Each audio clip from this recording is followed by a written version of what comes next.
Hello, welcome to another episode of the GNPS. It's your boy General Unjiniela, mfana wangaleko Thukela. Back with another episode. And sitting next to me is my next guest, Dums. Brad Dums, Dad Dums. Yeah. Bab Kwel. Yeah. Sawamukela. Thank you so much. It's an honor actually to be invited in this beautiful platform, and I think it feels good, man. You know. when I speak about big brothers, for me, here's one. I don't know. Maybe it's because you want to entertain your naughty side. I am just that, you know what I mean? But no, I'm serious. Yeah. You know, if there's one thing I've learned through just observing you, is that I've learned that it's important to be yourself. Like, you should never be shy to be who you say you are. I've seen that through you, that it doesn't matter what other people think. Your opinion matters to you. You, at the end of the day, the person that matters the most is yourself. You know, you couldn't have said it better, because I'm still going to ask my beautiful wife to write these words on my tombstone when I die. Here lies a man who was a victim of his own convictions.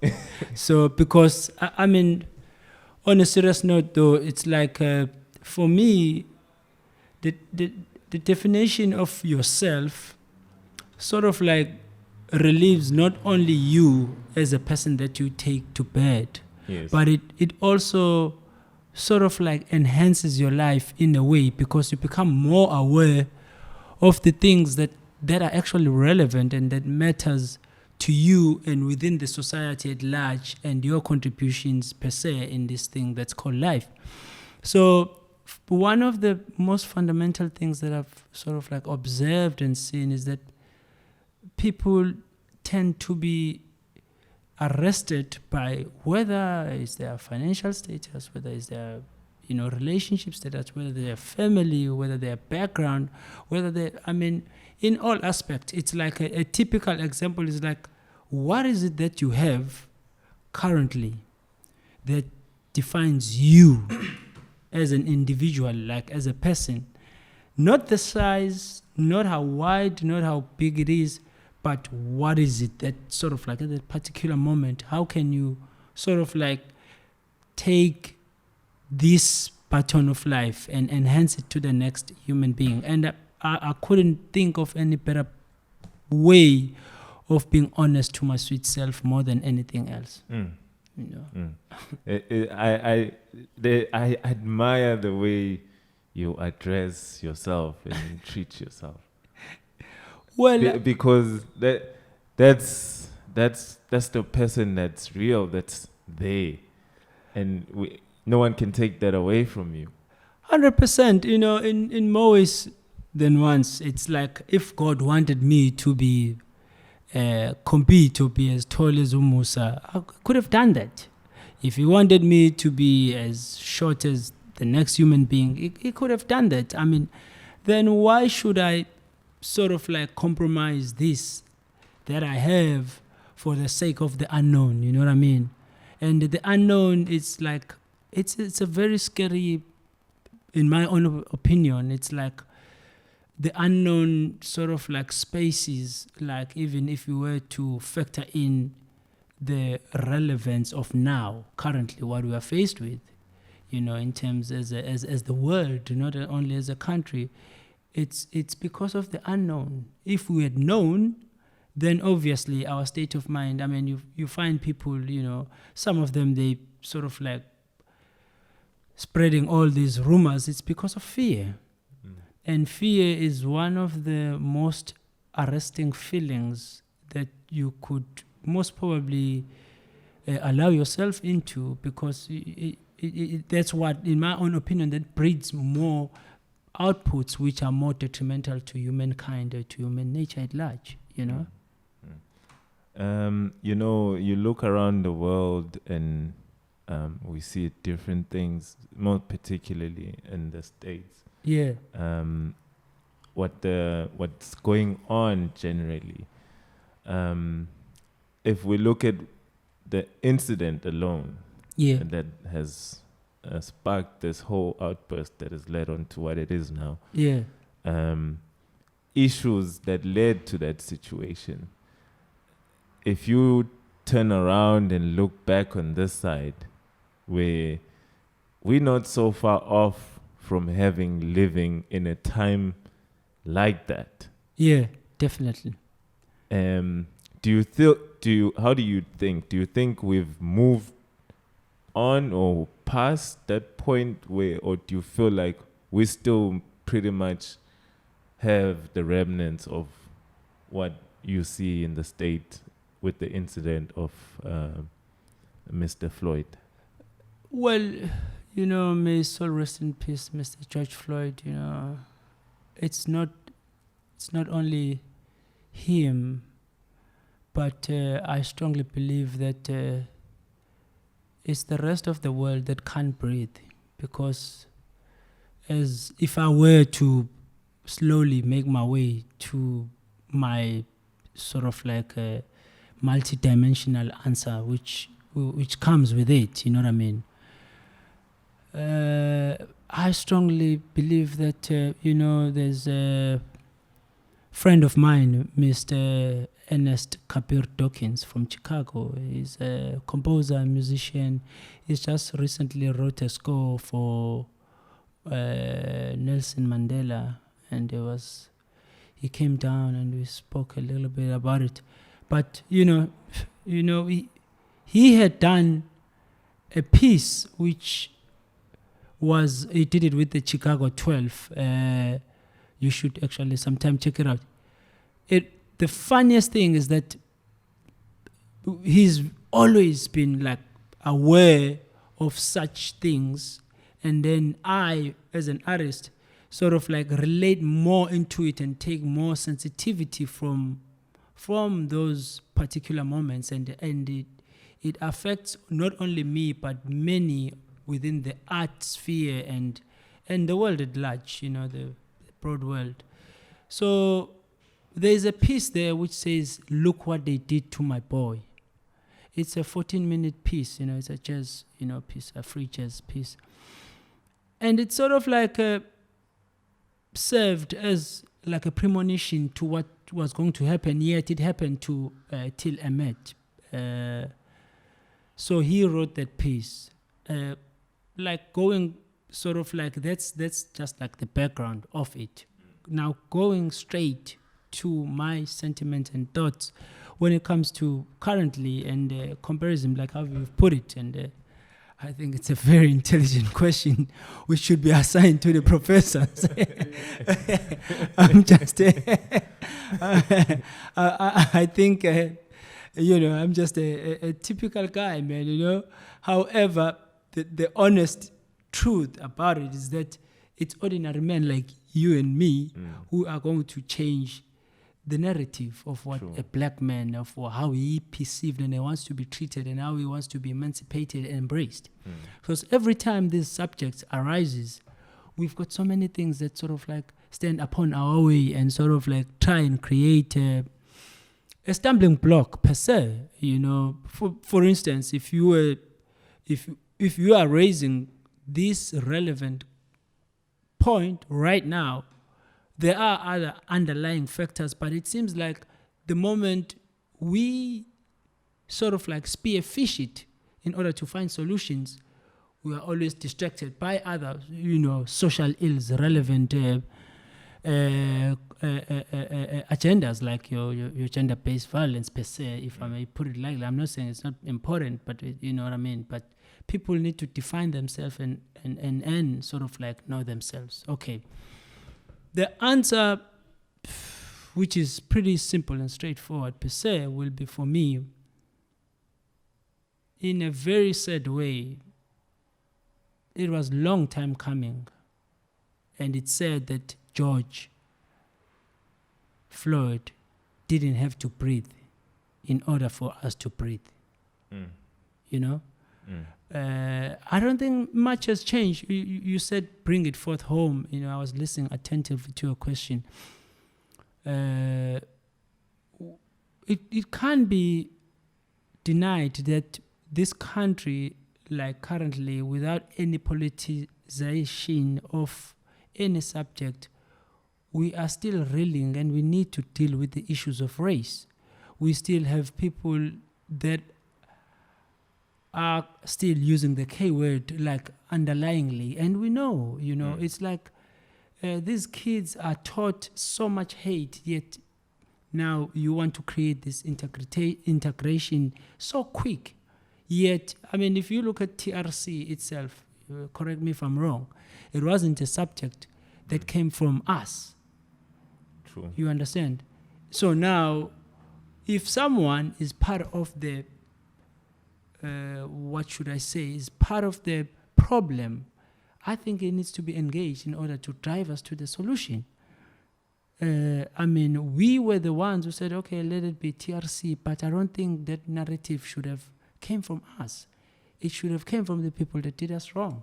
And then we polish these things and we harness them, then that's why they burst out. And it's a ticking bomb for us. And one way or the other, it's an underlying subject that we need to be addressed as soon as possible. True. If you look at this, if you look at George Floyd's situation, where it started from, it started from a counterfeit $20 bill. Yeah. Now, why would a black man be caught with a $20 bill right now, as per se? Let's think of a few things. Everyone is on lockdown. Yeah. And we have been on lockdown. So if I'm a typical black person, I'm probably living from hand to mouth. 100%. So if I go days without being able to go and make any money, that means I have no money. 100%. So is it a mystery that he was found with the counterfeit $20 bill? Not really, because there are a few things that we can think of as to why. Before we get to painting him as a criminal. Yeah. This is just from an observation of observing as a human being. You're not going beyond that. Yeah. From there, we'll then go to did it deserve to be pinned down like an animal in the street in daylight in front of everyone like it was a piece of paper? No. For a counterfeit $20 bill, of which he could have had because he couldn't make any goddamn money. Well, you couldn't have said it better. You know what I mean? It's as I said, it's irrelevant, like whatever reasoning that might come with what transpired. At the end of the day, we talk about human life. That's one. And it's irreplaceable. You and I know that. So for all I care, I've lost so much money in my life. And I don't think if someone took a $20 bill or whatever the case might be, they will deserve to lose their lives. Not at all. It's not worth it. It's not worth it. However, then, I really love the emotions that you've put into, like, the other sort of like unspoken about things that are so irrelevant within our society is that what does the lockdown do to the individual, per se? You know what I mean? Does it reduce him to be less of a human being? I'm talking now from two-dimensional aspect. You as being that person and you as being viewed by the next person. In this case, I will use the example like George Floyd as him, and then the policeman. So maybe the policeman saw him as just another thing, like you said, like something that doesn't deserve the life. Has no value. Has no value, just like the $20 bill. Because it was counterfeit, it had no value. Exactly. So now, literally, you kill someone for something that's worthless. You know what I mean? Imagine. It's a... And you know what's the worst part? Now, with these riots that are now going on, you look into these things further, you find that they are white people who pretend to be fighting for black people or with black people. But no, they're actually there to actually cause further harm and take away everything.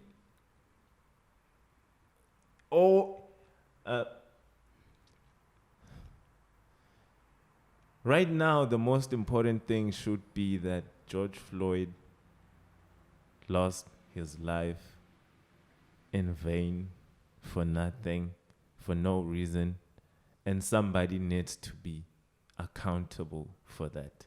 And furthermore, George Floyd is not the only black man that injustices have been have happened against.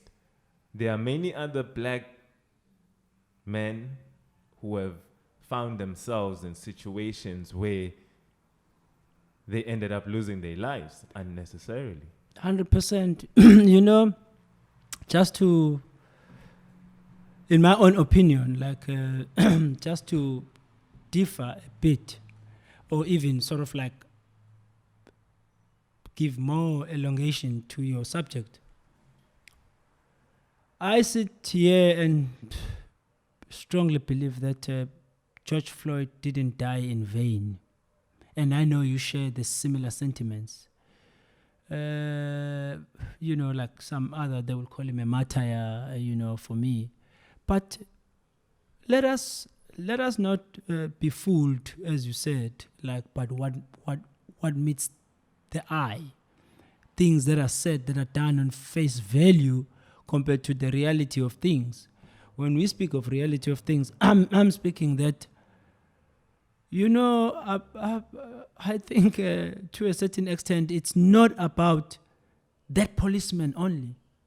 I'm not looking at him. I'm looking past him. I'm looking at the system. The whole system. The whole system, like how messed up it is that it could actually breed such people who are perceived to uphold a certain element of the law. You know what I mean? Yet they take out lives. Now imagine if you are face on with someone who's on the higher level, in terms of the hierarchy. You know what I mean?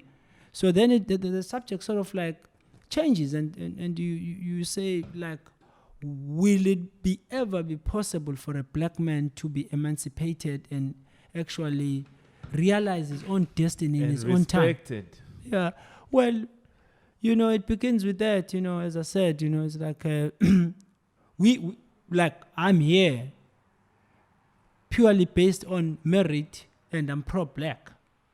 But it doesn't mean that I hate anything white. I don't at all. As a matter of fact, I love white, you know what I mean?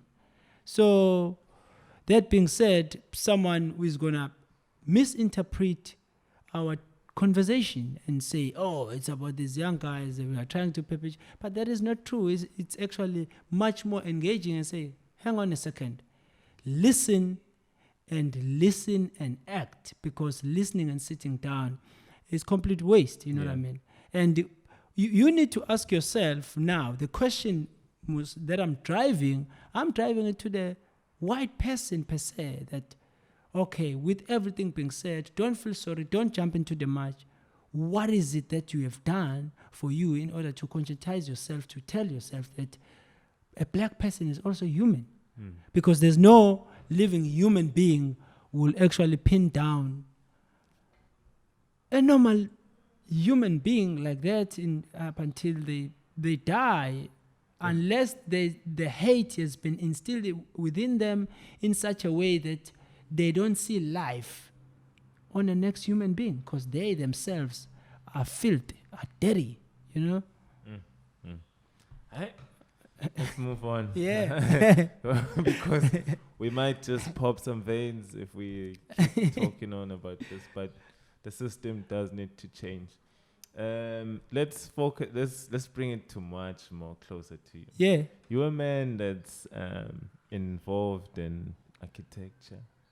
And let's start with architecture. We'll get to music. Yeah. The start there. Oh. Well, how has this whole situation affected you as a person, as a creative within the? Well, I think, to be quite honest with you, it's that I'm not involved in architecture, but I love architecture. Yeah. I think it's one of the things that I've learned dearly from like many things like that surround us. But my love sort of like was elevated when I was involved at the chairman, and the owner of the chairman is Mr. Langa, and he happens to be a very good architect. So he sort of like immersed me with his, you know, the funniest thing is that he immersed me with a library, and like I used to observe and actually have a look and like the structure of things and like typical norms, like minor. But prior to that, I was very much as a creative influenced by like the surroundings per se, and how I would define my own space, how I would define other people's spaces, you know, but it was more on the eventing side. So yeah, that's how it sort of pretty much grew. But I'm just a fan of architecture. I was fortunate to attend some of a couple of seminars with them and sort of like read more and actually name drop a few and know the history behind it. But other than that, you know, I have no formal training in architecture. I just love it. Yeah. And I love buildings. I can vouch for you. You are someone that I can trust as far as taste is concerned for things in architecture. Yeah. Because I think you have quite a peculiar taste as far as. Well, I wouldn't say it's about a peculiar taste. It's about many facets that contribute towards the development of an individual. I mean, it's very much important, you know, for each and every individual to be aware. You know, being aware and pretty much these are the life lessons that I'm still learning now. You know, when it comes to you, when I talk to you and I jumped into this opportunity, as much as we've spoken, we meet you like, hey, old man, come and, you know, we sit down, we'll chat about it. But for me, what I've learned more from you is that, you know, as a person who creates content and as someone not only creating content, who's living content, who actually breathes and not so to say passionate, because it gets to be distorted and people think it's passion. Now you have to sit back and relax and chill. But passion that is fueled by hard work, then it's what I see in you. And there is some of the things I wouldn't understand. I'm still trying to learn from you. Like, I'll say, hey, come on, man, let's make money. And you'll be like, no, I want to make content. I'm like, come on, General, I'm living this shit. That's like, you know, that's the relationship that that's priceless, you know. Oh, man. No, music-wise? Yeah, music-wise, you know, it's people would like to know. It's like, obviously, I'm a collector, I'm a DJ, I'm a, you know, musical advisor, you know. Yeah. I'm actually, and recently, an AR manager for a certain label. Yeah. So it's very... Drop the how. No, When's it right, man? You know, certain things you have to You keep it to your sweet Okay, self. asivumelekile ukwazi ukuthi yiphi le label excited. Well, you know, you are allowed in due time. When I start making my first check, you know, niggas in this time. Before I make a check, they'll kill me. Let me make my check, man.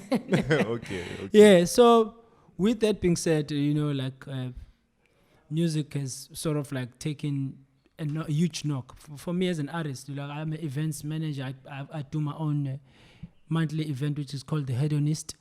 I also have another one called the Sundowner, and I've got quite and also involved with. I've partnered with the guys. We did the Holy Grail, and I get like annual invitation from big like gigs which happen either in Joburg and Cape Town. You know, some of them, you know, like one of them is Avant-Garde Lounge, which is a group of guys who are very much, you know, into music.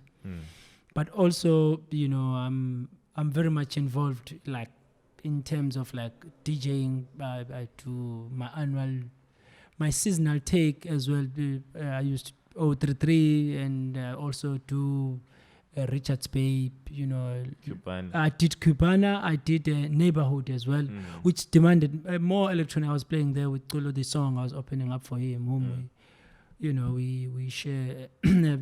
Like a very long-term brotherhood. By the way, just to give you a heads up, I did the styling on his first album, Giant Leap. You know what I mean? And it was a very special work. You know that I feel beautiful work. Yeah, closely. I mean, in terms of like. You know, it's like when you shoot a movie. You know, the cinematography, the soundtrack, all those things. They sort of like get to be realized at a very later stage, but you know, over time, you know. And that's what we were talking about on Friday. Yeah, about creating content that outlasts its time. 100%. I think it's very important. I mean, on the musical aspect per se, I always admired and loved. I mean, my favorite producer and DJ is Kenny Dixon Jr. From Mahogany Music. He's from Detroit. And I think, you know, some of the viewers, and you per se, you check out maybe one interview of him. It will change your perception, and you will ask yourself, you know, guys like that, like Theo Parrish and many others, you know what I mean? You know. Yeah, I have so many interviews you've referred me to. Yeah. So have been eye-opening. Yeah, they've been eye-opening, and it's the same thing, like the mythology behind the artist. You know, when you look at guys, I would say just like old school guys, like your typical James Brown, Fela Kuti. Mama Miriam Makeba. You know, Fela is one musician that I feel like his praises are not sung enough. 100%. Of course, I mean, what do you expect? He's an African. You know what I mean? He's an African, and you know, he needs to form part of the syllabuses. And I always tell people this, that if you want to see how, like, look at everything that we have now with Afro beats. Yeah. I mean, all that comes from the work that was laid down by those guys. I mean, Fela for me was not only a musician, but a very important political activist who was very much concerned about the wellness and the state of politics in Africa at large, you know, because all his subjects and even his songs, they were revolutionary songs, you know, they spread all out. You know, you speak of artists that are that relevant, and then you realize that the burden that he had to carry. I mean, if you know about the Kalakuta story, where even his mother, you know what I mean, and even his wives, the soldiers, imagine the soldiers storm your house. You know, storm your house. And your whole family is there. And your whole family is there, and they beat you up, and they take you to a cell with no charge. So it by the way, it sort of then regenerate another narrative that the artists have to play during this current time, the COVID times per se, and not only COVID times, but also the current George Floyd, Black Lives Matter, I Can't Breathe, and everything is related. You know what I mean? It's very much related. So the artist, even then, they played a huge important role in terms of like drumming the awareness. You know what I mean? Speaking about the olden days, if you look back, like you look at your Bob Marley's, Yeah. his whole majority of his music catalog was about empowering people. Exactly. I mean, we knew. Okay. It was never about him. By the way, just that you've mentioned Bob Marley. I'm wearing a Bob Marley T-shirt. Let me just show everyone. You know what I mean? It just floss a bit. It's a very special one. You know what I mean? Just look at that. With the Ethiopian cross. You know what I mean? So, I think it has to be noted, without a doubt, the importance of any man is not to be selfless. Actually, no, is not to be selfish about his time and his contribution within the society. I mean, it's an honor for me. You refer to me as a big brother always, regardless of your demeanor, whatever the case might be. That alone tells me you are a great man, because not only do you see the future and do you plan ahead, but also you're very much current aware of what is needed out of you as a young man as a point of reference. True. Because, as much as we can't live our lives, but history sort of like helps us in order to avoid the unnecessary mistakes that might arise in life like anything else. You know what I mean? So that for me is every artist's conviction. You know what I mean? It's very important that, as after talking about anything that might be, fun and relevant, but unfortunately we are not in a stable position given the circumstances and the ills that we are faced with. Violence. Faced with this disease. We are faced with the racism which is rife. You know what I mean? Now, I don't see any time, even my happiness has to be limited and being invested towards finding solutions which are going to make this a better society. You know what I mean? True. There's a very important topic that I feel like, artists just neglect. Yeah. Misinformation. The likes of Bob Marley, they used to talk about this. Tupac spoke about this. Yeah. Now, do we not have brave artists that want to immortalize the message of empowering and teaching us as your listeners that consume your music to be aware of misinformation or when we are being misinformed? Because you spoke about fear in the beginning, and the reason now that there's so much fear, we fear life, people fear living. Yeah. It's because of misinformation or lack of information or lack of informing ourselves, because that's another important thing. We cannot keep blaming other people for things that go wrong for black people. At the end of the day, fine. We cannot deal with we are struggling, we're trying to deal with racism. But can we deal with our own problems within ourselves? Yes. Because they are there. Yes. Like the lack of not wanting to inform and improve our standard of knowledge, or improving the way we socialize. Like what you're bringing to me, the way I give you your place by showing you the respect that you deserve as another human being. That's a habit. We need to bring that shit back. Right now, there's too much body, which in turn, that destroys the community, because then we cannot see who's grown and who's not. And we cannot see who's the leader and who's not.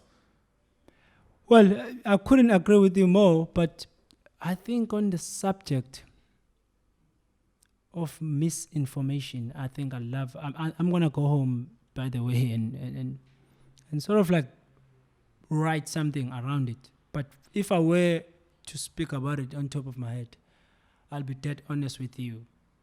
You've just like struck a nerve, that's first. But secondly, it bothered me, and it's like, hang on a second. Who should pay for my information that empowers me? So who funds misinformation? Obviously, it's a person who wants me to be misinformed. So on top of my head, I'm like, whoa, hang on a second. It's just not what meets the eye, but it's something that could be cooked. No, put aside the theories and whatever the case might be. You asked a very relevant question. I'm not going to answer for all the artists, but I'm going to answer for me as an artist, is that if someone is driving a narrative for black people to be misinformed, he is not going to come to me at all, because I don't serve his mandate. I don't serve his desires. I don't serve his ideology. So whom he better target is the person who is currently in this, consumed by the so-called this new age social media per se.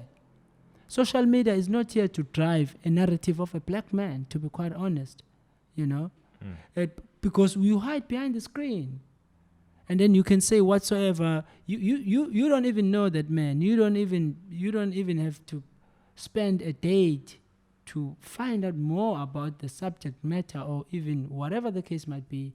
You just sitting in your couch, consuming whatever poison that it is that's eating you, fuel that up with the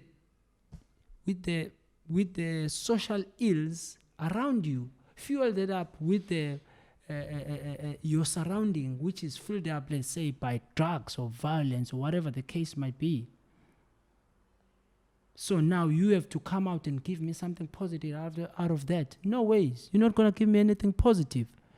Yet you're going to regurgitate this dirtiness within you, and then support it with the likes, you know, and like, it's the likes that matters, like, hey, I've nailed him, you know what I mean? I think we need to move out of, here's another tip for black people.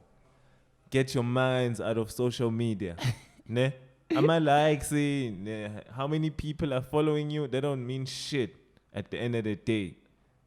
It's not gonna do shit. You understand? The people that matter is the people that interact with you. Now, no follow, that doesn't mean anything. Even if you look at these algorithms, if you want to know what's a viable or an active or a more viable account for advertising, is an account where there's interaction. So if people are just liking your shit and not saying anything, then there's no interaction. So, well, sorry to interject. It's like, it's the essence of it. Like, how do you then, in your own opinion, buy me bread because I'm in need and take a picture of me and post it to your friends? I mean, you've just taken away the whole essence, which is then my common denominator, that for me as a black person, I can't even mention one thing and even one person that I've helped, because I'm here because I've been helped. I'm here, I'm a better human being because I've been taught.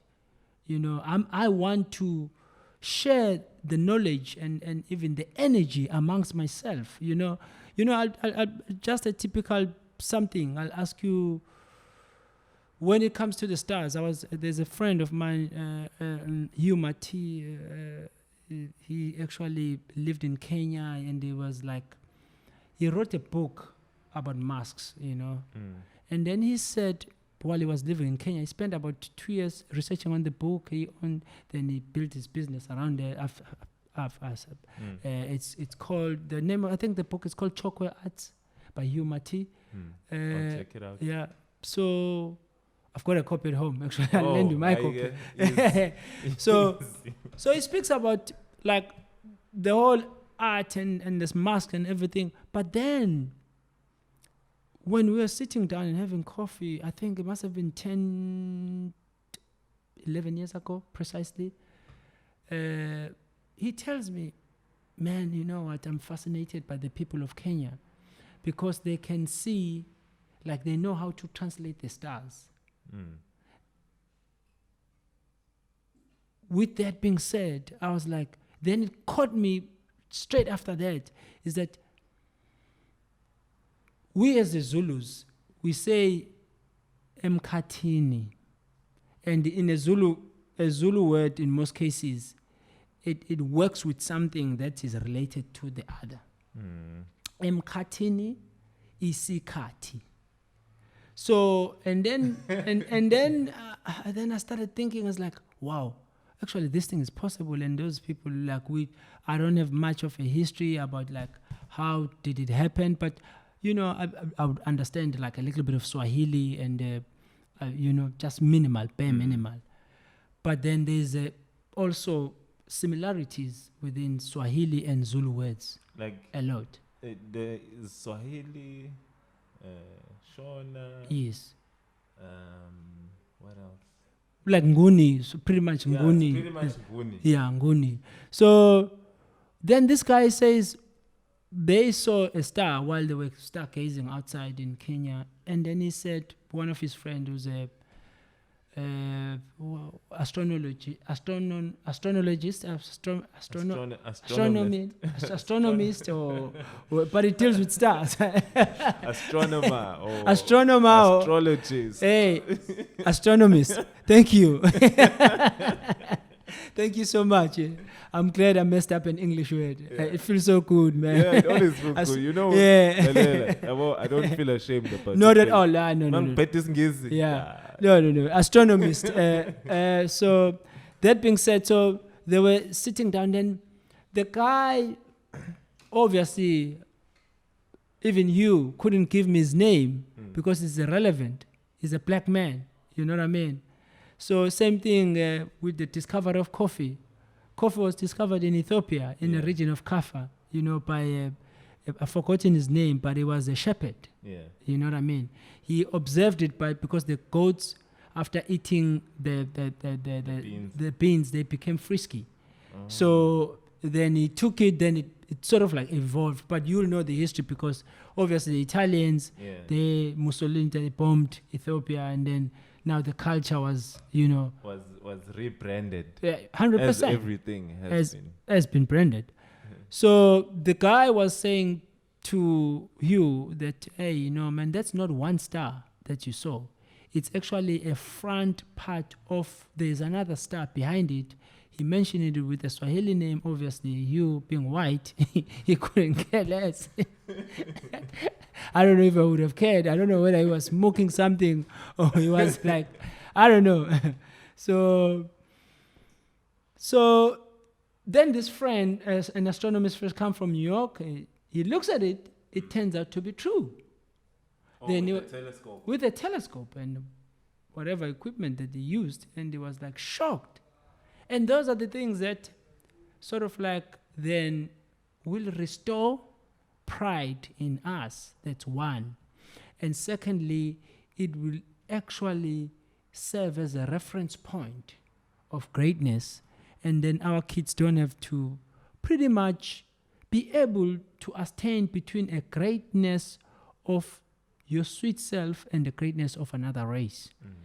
And once we're being able to do that, because I think it's within our reach, it will be easier for us to eradicate any negative racism, let it be coming from, like, if it's possible, coming from a black person, white person, red person, whatsoever.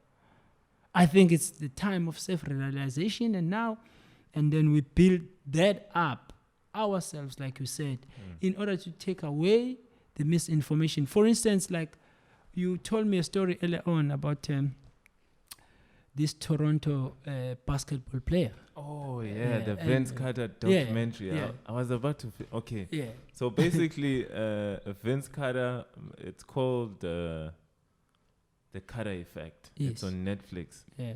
Basically, Vince Carter moved, if you don't want to hear what happens next, switch off, and then it's a boy. Otherwise, listen to the story, part of it. So basically, Vince Carter moved to Toronto, and Toronto was a team that nobody wanted to play for in the NBA. And they were relatively new. In the meantime, in Toronto, nobody cared about basketball because everybody is about ice hockey. So when Vince Carter was drafted to go play in Toronto, when he got there, well, he realized that it's an opportunity for him to, make the other guys that are in America, playing obviously for the teams there, to notice this place. Yeah. So at first, that means he had to bring it on the court. And he did that. Yeah. And obviously, the greater he became in the court, inside the court, putting on those magical performances, night in, night out, he then branched into the culture of the place, which his interest was nightclubs. Yeah. So he started buying nightclubs and just basically creating the same vibe of the clubs that were in the States that the players in the NBA like to go to. Yeah. So he was basically trying to, so when the players come to Toronto, yeah, they would look for a place to have a good time. So they would go to Vince's clubs. And obviously they get that star treatment. Yeah. So it also brings in the fans, because now if you have a superstar, say like Kobe, coming through to a nightclub, and these people only get to see Kobe on TV, so that's how you get in the audience. And slowly, Vince managed to influence this new culture of actually making Toronto great. Yeah. And that, it then motivated like the next generations. 100%. You got people like Drake in the documentary that speak about this, and he talks how he was motivated by Vince's action to actually represent the place that he's from. Exactly. So Durban is a place like that. And I feel like, not just myself, but when I look at myself, I'm like, okay, I'm some type of a Vince Carter character. There's something I can do to make this place great. There's something I can do to represent this place or present this place to other people to know what's Durban is the place. Well, it goes without saying. I mean, I've had so many offers and opportunities like that I've turned down. I mean, in one way, one of the reasons is that I always ask myself is that if ever I leave, who can I sort of like pass the baton on, in terms of how you see and how you view Durban, like the beauty, the love of it. I mean, it's always shocking, I mean, I was talking to, at one stage during the International Architects in Daba, here in Durban, I was very much disappointed. Like, I was disgusted, to put it mildly, because we went to 8th Morrison, and there was a seminar, and all the guys, the architects that were on the panelist, they didn't represent, I don't think none of them represented Durban per se, besides one, and I wouldn't want to mention one or two. Actually, one who was there, I think, has been involved with the structure of Dennis Haley. Dennis Haley Center down in town by Victoria Embankment, by Victoria Market. Victoria Market. Victoria Market. So that being said, like all these questions and like these solutions that these people, I mean, one of the speakers was from South America, and it was none of it, like zero, that represented. And I got so worked out in a way that the power now that I learn about it today, it's misinformation. Yeah. Like something that you've just raised, during our interview. And then I was like, okay, hang on. This is actually misinformation of Durban. You know what I mean? Because the Durban that we want and that we want to see, I don't want to see a now defunct Durban like currently it is. It's dirty. Listen, it's got the most amazing buildings, but like we're so focused on one thing. Like I'm glad lockdown, like this whole COVID situation came because same here. I'm like I don't have a problem with Durban July, but I'm tired of Utitego. That's all we're known for. It's just a place that you go to and have fun, and that's it. Like there's nothing out of there. There's people that live here, about talented, that do great shit day in, day out, and they don't do those things just like Tegwini Pela. They do it in other places. Hell, there's people who are doing great things in other cities. Where do they come from? But they come from here. Where did it start? It started here. This place is a fucking great place, and it's high time that the country knows that, and the whole of the continent sees that. Well, for me, it's like I'm to the point. I would say, with the words of Babu Credomoto, I would say, let it burn. Maybe it's so good. Yeah, let it burn. You know, I mean, because I'll be dead honest. You know, bro, I share your sentiments. Like, you know what I mean? In music, there's so much talent. Cinematography, there's so much talent. Photography, talent lining in abundance. In intellect, there's a shout out to Ubaba Dogotela. Dogotela Nkala, Ubongani Nkala, who just graduated with the PhD at UKZN. They were basically doing a study where they were trying to bring science into the traditional way of treating diabetes, and basically understanding the whole science behind those herbs. Yeah. Making it much more professional. Let's give him a round of applause, man. I mean, definitely deserves that. And there's many other great people that are doing great things. Cornela, KZN, and what I'm trying to do here is just to shine a spotlight on them, and that's my sole purpose. And I feel like that way, Itegu will be noticed. Bro, like this guy who was responsible for editing this shit. Yeah. He taught himself how to do what he does. And what you see, you'd say, people ask me all the time, crew, what? No, it's just one guy who has passion and talent and is skilled. Shout out to Tiny Films. Look him up. Mawufunuk spana naye. We are shy ispan.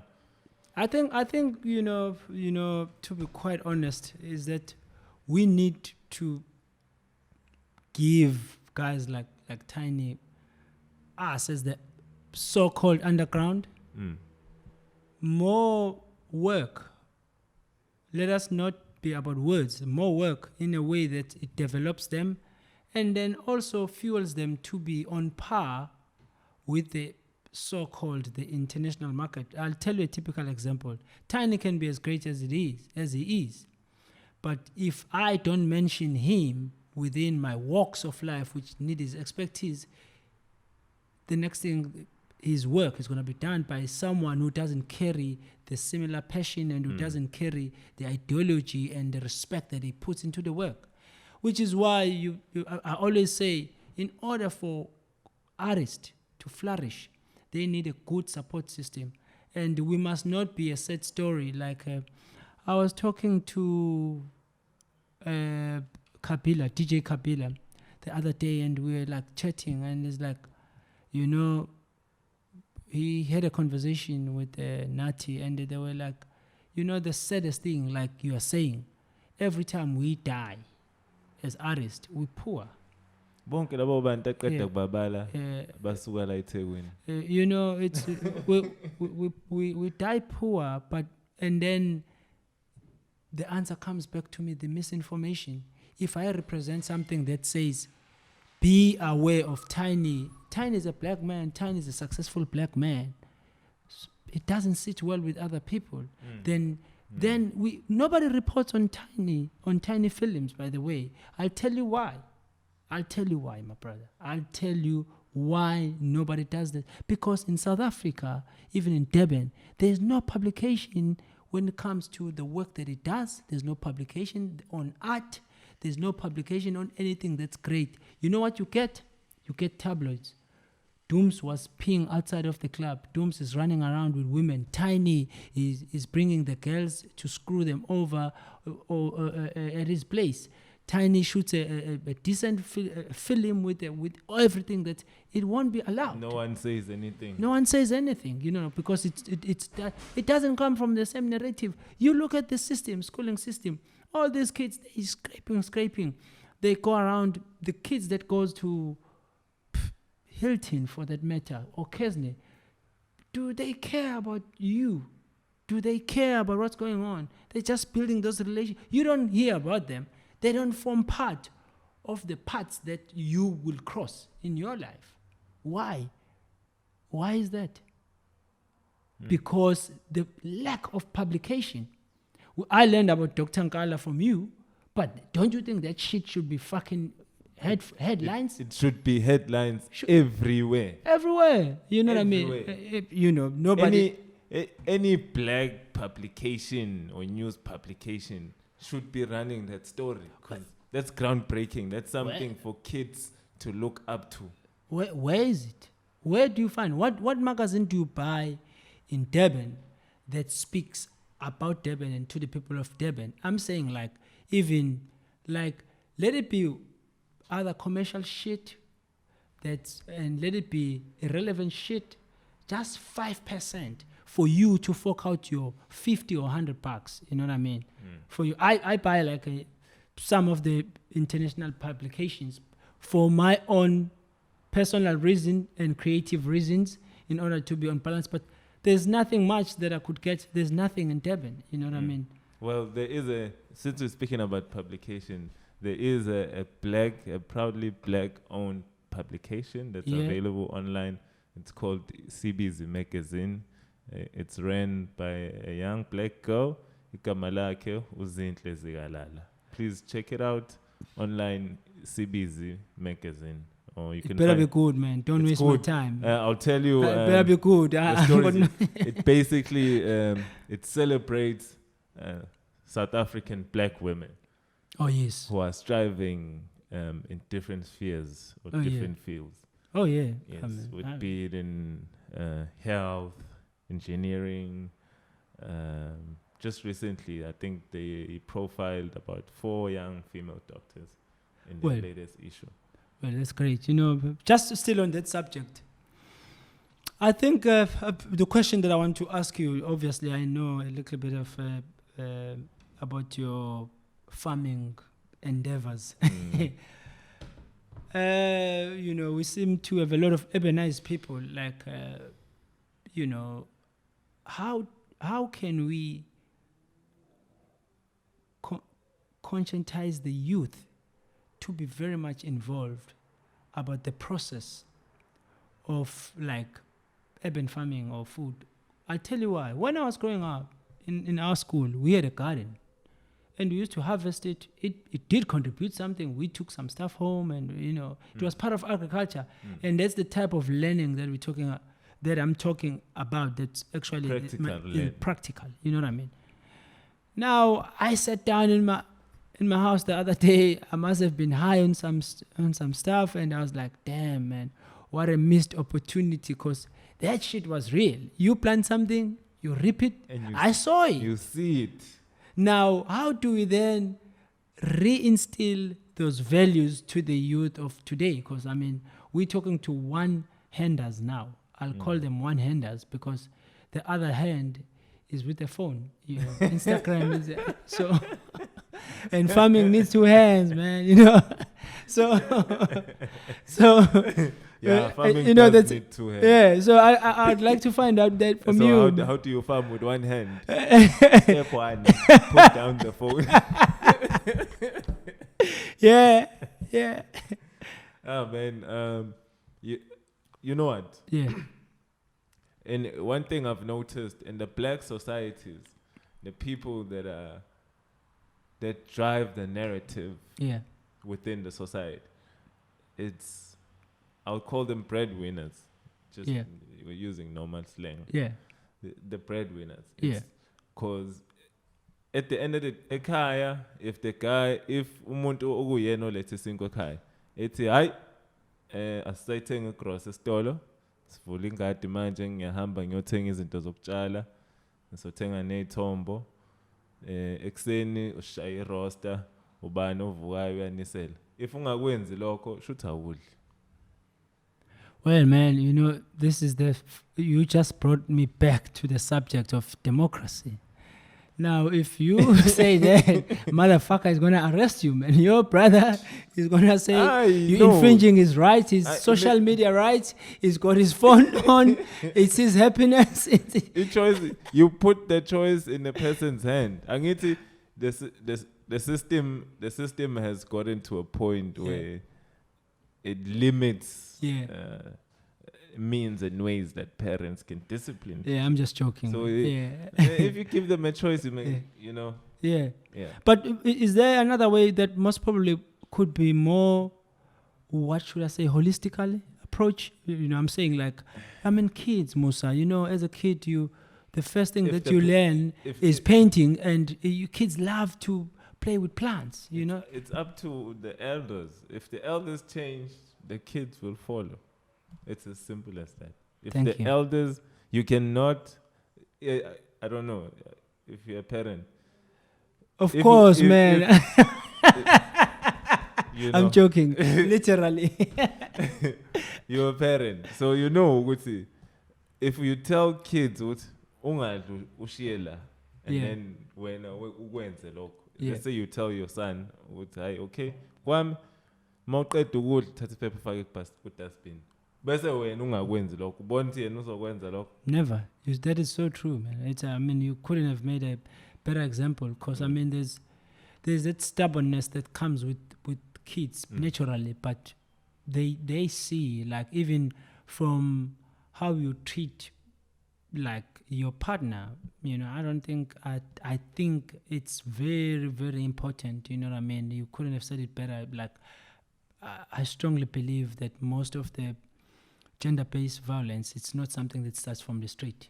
It's something that starts at home. Yes. You know, and I mean, if you grew up your father beating your mother like a punchback, I don't think you should be. It's either you won't or you definitely will. Exactly. You know, but you won't is a choice that you have to work on for the rest of your life. True. Because you are a product of it. You understand? So how do you then shift the paradigm? Depends on you and your emotional intelligence, which is then drives what you spoke about, which I love the most, misinformation. You know, you can't be socially aware if you're misinformed. True. You know, so I think that's, and also like what you said, we can, I mean, I stand for excellency, you know what I mean? I can be easily say black excellency.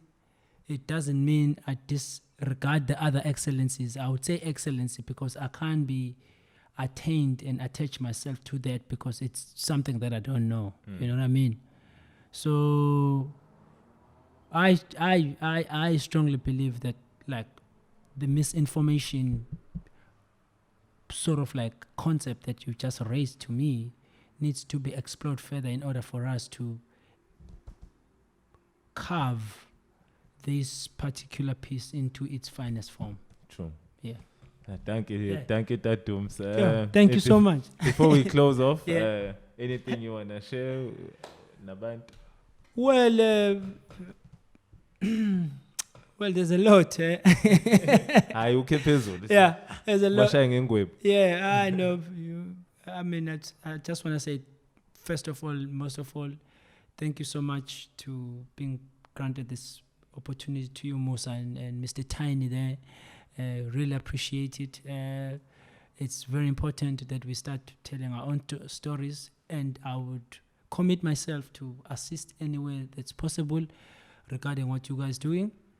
And secondly, and thanks to everyone, who's fighting for the betterment of mankind, even in a littlest format, and keep on planting that backyard garden, keep on greeting that old lady, keep on like greeting that guy who's always angry, you know what I mean? Keep on, it's these little things, and slowly we will work our way into finding ourselves and defining our own destiny as black people and as Africans. And the one thing that defines us the most is Ubuntu per se, you know what I mean? And there's many things that we can speak about. I can speak here.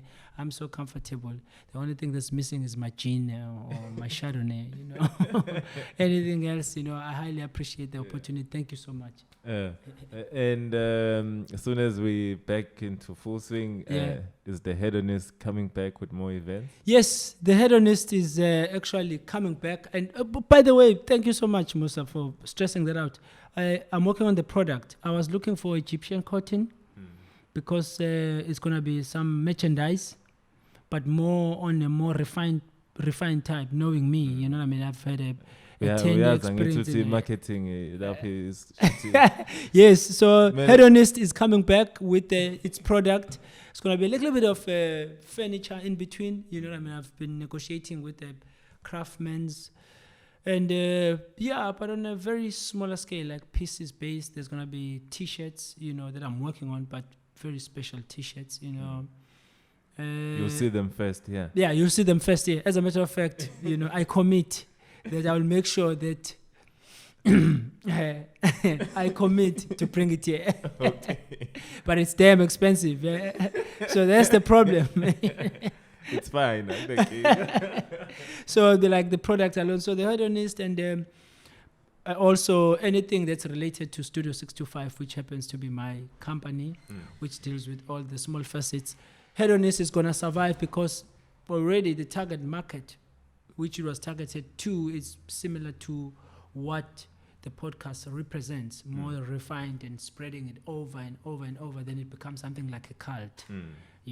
But a very social conscious cult, you know what I mean? Like a friendly cult. Yeah. There's nothing friendly about art, I don't know, man. I'm in contempt with formality, it can't be friendly though. Okay, yeah. Thank you so much. Yeah. No, thank you. Thank you to all the returning subscribers. Siyabonga, siyabulela. Aphandle kwenu asinix. And to everyone, to the new subscribers, thank you for joining us. Shout out to Tiny once again for holding us down. Yeah. Tiny all the way, baby. Look out, Tiny Films. Other than that, catch us next time. Thank you.